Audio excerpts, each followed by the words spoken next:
नमस्कार, सुप्रियाज किचन मध्ये तुम्हा सर्वांचं पुन्हा एकदा मनापासून स्वागत आहे। आज आपण बघणार आहोत कोकणातलं प्रसिद्ध पारंपरिक आंब्याचं सांदण। त्यासाठी इथे मी घेतलाय हा इडली रवा आहे। याच्याऐवजी तुम्ही गव्हाचा रवा किंवा तांदूळ असे जाडसर भरडून घेऊ शकता मिक्सरला लावून। कुठपण जुने तांदूळ घ्यायचे। हा 1 वाटी घेतलाय। अर्धी वाटी ओलं खोबरं आहे, पाऊण वाटी गूळ आहे। याऐवजी तुम्ही पाऊण वाटी साखरही घेऊ शकता। ड्रायफ्रुट्स, हा 1 वाटी हापूस आंब्याचा रस आहे। हे दूध घेतलंय, हे आपल्याला लागेल तेवढं वापरायचंय। वेलची पावडर आणि तूप आणि मीठ आपल्याला लागणार आहे। आता आपण कृतीकडे वळूया। आता इथे मी पॅन तापत ठेवलाय, त्यात आपल्याला 1 चमचा तूप घालायचंय आणि हा जो इडली रवा आहे तो त्यात घालायचा आणि 2 ते 3 मिनिटं आपल्याला हा भाजून घ्यायचा आहे। भाजल्यामुळे रवा हलका होतो आणि आपलं सांदण जे आहे ते छान फुलतं। याचा रंग बदलू द्यायचा नाहीये। हे बघा 2 ते 3 मिनिटं झालेली आहेत। एवढाच भाजायचं आपल्याला, जास्त लाल नाही करायचा। गॅस बंद करूया। आता इथे एका भांड्यात आपण हा रवा काढून घ्यायचा आहे। त्यात हा आंब्याचा रस घालूया 1 वाटी। शक्यतो हापूस आंब्याचा रस घालायचा आहे, म्हणजे त्याचा रंग अतिशय सुंदर येतो। खोबरं घालायचं, ओलं खोबरं अर्धी वाटी घालायचंय। हा गूळ घालूया। पाऊण वाटी गूळ घेतलाय, हा किसून घेतलेला आहे मी, म्हणजे मिक्स व्हायला लवकर मदत होते। यात अगदी किंचित चवीपुरतं मीठ घालायचं। वेलची पावडर घालूया अर्धा चमचा। आता हे आधी सगळं मिक्स करून घेऊया आणि मग लागेल तेवढंच दूध आपल्याला यात घालायचे। बघा, ह्याला जास्त आता दूध घालायची गरज नाहीये, अगदी थोडंसं दूध घालायचं।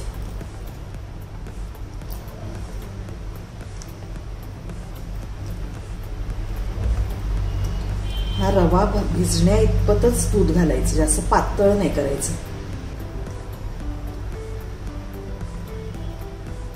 यातले थोडेसे ड्रायफ्रुट्स आत घातले तरी चालतील।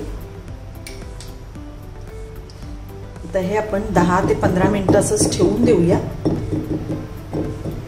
हे बघा 15 मिनिटं झालेली आहेत। रवा चांगला फुललेला आहे।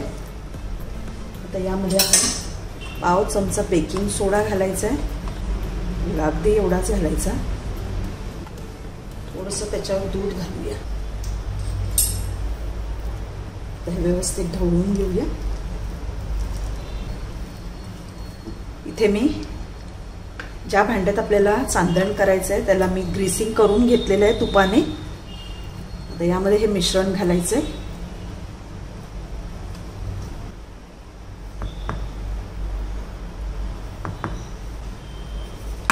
हे व्यवस्थित पसरून घेऊया। थोडंसं टॅप करायचं, म्हणजे यातमध्ये जर हवा असेल तर ती निघून जाईल। हे व्यवस्थित पसरून घ्यायचे। यावर आपल्याला आता हे ड्रायफ्रुट्स घालायचे आहेत।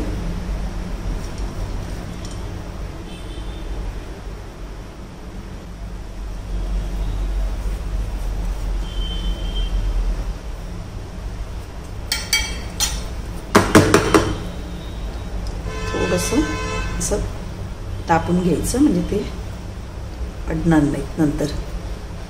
यात आपल्याला स्टीम करून घ्यायचंय। इथे मी पाणी तापत ठेवलेलं आहे, त्यामध्ये आपण हे भांडं ठेवायचं आणि 20 मिनिटं आपल्याला ह्याला स्टीम करायचंय।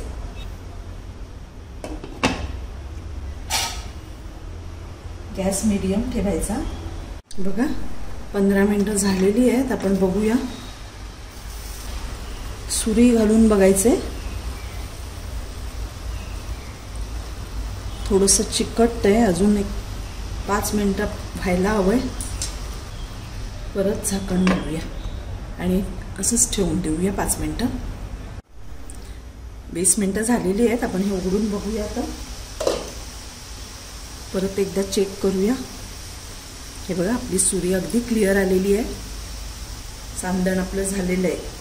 गॅस बंद करायचा आणि हे आता बाहेर काढून आपल्याला थंड करायचे। आता हे थंड झालंय, आपण डिमोल्ड करूया। थोडं बाजूने सोडवून घ्यायचंय।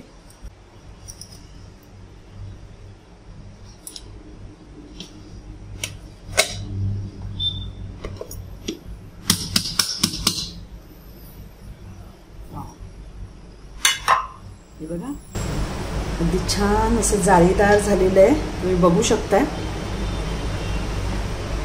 हे आपण एका वेगळ्या प्लेटमध्ये काढून घ्यायचंय।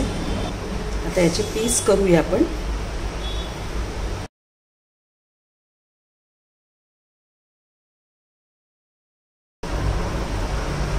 ते छान अगदी जाळीदार झालेलं आहे सांदण आपलं, अतिशय मऊ आणि लुसलुशीत झालंय।